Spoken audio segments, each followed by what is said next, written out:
Hello दोस्तों, reel वाला 2.1 में आपका फिर से स्वागत है। आइए लूसेंट के सीरीज को आगे बढ़ाते हुए हिस्ट्री के पार्ट में आगे नेक्स्ट क्वेश्चन देखने की कोशिश करते हैं। आपको पता होनी चाहिए, हमने लूसेंट के हिस्ट्री पार्ट में मगध राज तक का आपको बता दिया जो क्या क्या पढ़ना है क्या नहीं पढ़ना है। आज मगध से आगे सिकंदर का पढ़ाने की कोशिश करेंगे। यहाँ पे चूंकि सिकंदर का बहुत छोटा सा दिया हुआ पार्ट, लेकिन आपको हम एक सेपरेट वीडियो के थ्रू सिकंदर के बारे में बताने की कोशिश करेंगे, सिकंदर महान के बारे में। सिकंदर के बाद हम मौर्य साम्राज्य पे आते हैं। सिकंदर का स्पेशल एक वीडियो ही होना चाहिए। तो सिकंदर के बाद हम मौर्य साम्राज्य की तरफ आते हैं। तो सबसे पहले क्वेश्चन क्या पूछा जाता है, जो मौर्य वंश के संस्थापक कौन थे? तो मौर्य वंश के संस्थापक चंद्रगुप्त मौर्य। मौर्य वंश के संस्थापक चंद्रगुप्त मौर्य थे। First question. नेक्स्ट क्या होता है, नेक्स्ट उसके लिए देखिए लिखा हुआ है, जस्टिन के अनुसार जस्टिन ने सेंड्रोकोटस के नाम से चंद्रगुप्त मौर्य को पुकारा था। यानी चंद्रगुप्त मौर्य को सबसे पहले सेंड्रोकोटस के नाम से किसने? जस्टिन ने, जिसकी पहचान कौन की थी? विलियम जोन्स ने। तो इसको याद रखना है, जस्टिन ने चंद्रगुप्त मौर्य को सेंड्रोकोटस कहा था, जिसकी पहचान विलियम जोन्स ने चंद्रगुप्त मौर्य के रूप में की थी। यानी सेंड्रोकोटस के नाम से किसे जाना जाता है? तो चंद्रगुप्त मौर्य को। ठीक, नेक्स्ट देखेंगे, विशाखा दत्त कृत मुद्रा राक्षस। क्वेश्चन पूछता है मुद्रा राक्षस पुस्तक के लेखक कौन है? तो विशाखा दत्त। याद करने का तरीका, मुद्रा राक्षस, राक्षस विशाखा दत्त, अंतिम में दत्त है उधर राक्षस, यानी दत्त को दैत्य कह सकते हैं। विशाखा दैत्य इधर भी है, उधर मुद्रा राक्षस है, तो राक्षस है दैत्य। इसको ऐसे याद रखना है, मुद्रा राक्षस के लेखक विशाखा दत्त। बस यही आपको याद करना है। नेक्स्ट, अर्थशास्त्र। अर्थशास्त्र किससे संबंधित है? राजनीति से। इसके बारे में पीछे के वीडियो में बता चुके हैं। अर्थशास्त्र राजनीति से संबंधित है, चाणक्य के द्वारा लिखा गया था। तो वहीं लिखा है, घनानंद को हराने में चाणक्य ने चंद्रगुप्त मौर्य की मदद की, जो बाद में चंद्रगुप्त प्रधानमंत्री बना। इसके द्वारा लिखित पुस्तक अर्थशास्त्र। तो क्वेश्चन क्या पूछा जाता है, अर्थशास्त्र के लेखक चाणक्य, जिसका किससे रिलेटेड है? तो राजनीति से संबंधित है। अर्थशास्त्र किससे संबंधित है? राजनीति से, पॉलिटी से। अर्थशास्त्र लेखक चाणक्य। क्वेश्चन नेक्स्ट पूछा जाता है, जो मेगास्थनीज सेल्यूकस निकेटर का राजदूत था। बीच में बहुत सारा लिखा है इतना, लेकिन पूछा नहीं जाएगा, सिर्फ पूछा जाएगा मेगास्थनीज सेल्यूकस निकेटर का राजदूत था। नेक्स्ट लाइन, मेगास्थनीज द्वारा लिखित पुस्तक इंडिका। इंडिका के लेखक मेगास्थनीज किसका राजदूत? तो सेल्यूकस निकेटर का। तो मौर्य साम्राज्य में सिर्फ इतना ही याद करना है। लास्ट में आपको याद करना है, जो चंद्रगुप्त मौर्य की मृत्यु श्रवणबेलगोला में उपवास द्वारा हुई थी। तो चंद्रगुप्त मौर्य की मृत्यु श्रवणबेलगोला में उपवास के द्वारा।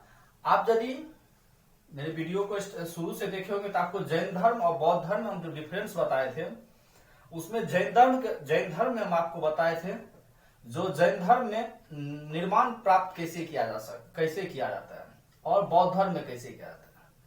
तो जैन धर्म में बोला गया था, जो भूखा रख के जो अपना प्राण त्याग दे, उसको निर्माण कहा गया।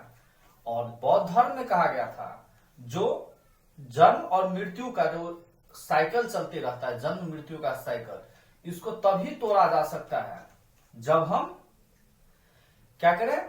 तो साइकिल तोड़ने के लिए कुछ उसमें दिया था, जैसे चोरी नहीं करना, उसके बाद किसान स्टार्टिंग का कुछ 5 महाव्रत दिया था, जो कि किसान पे लागू नहीं होता। जैसे उसमें दिया था शादी नहीं करने को, उसके बाद चोरी नहीं करने को, धन नहीं जमा करने को, तो स्टार्टिंग वीडियो में यदि आप देखे होंगे, एक सेपरेट वीडियो में आपको बताए हैं जो जैन धर्म बौद्ध धर्म, तो वही जैन धर्म में था जो आप अपने जीवन मृत्यु के साइकिल को यदि बंद करना चाहते हैं तो आपको सबसे पहले अपनी क्षुधा को, क्षुधा मतलब भूख को शांत करना होगा।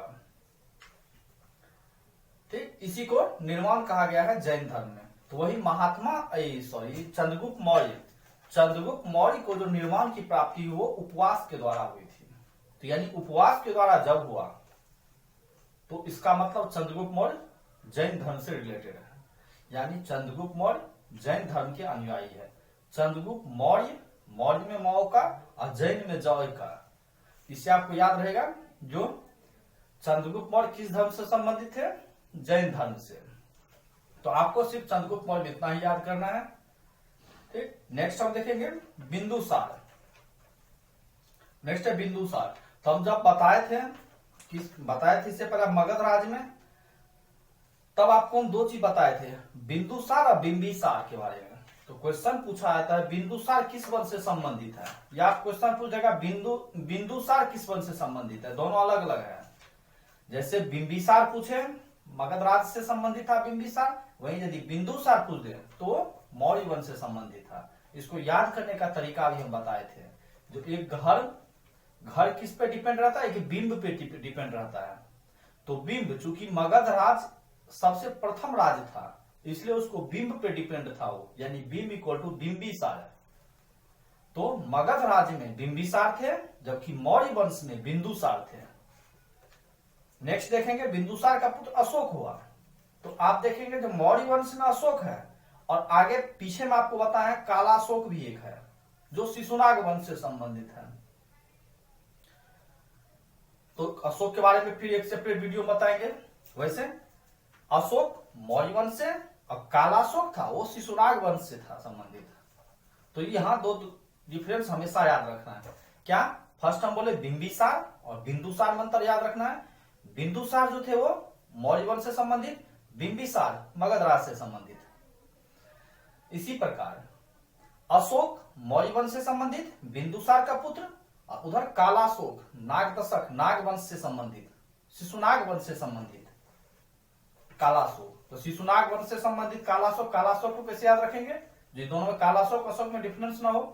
तो कालाशोक यानी काल का शोक माना नाग, नाग सांप है, तो शिशु नाग काला शोक।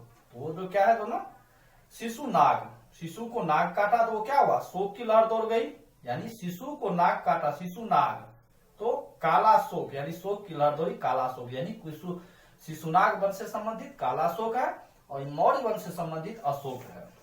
इसको हमेशा याद रखना है। चलो आते हैं बिंदुसार पे। बिंदुसार किस वंश से संबंधित, मौर्य वंश से संबंधित।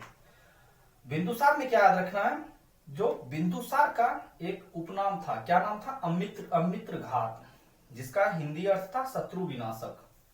तो अमृत घात के नाम से किसे जाना आता था, बिंदुसार को।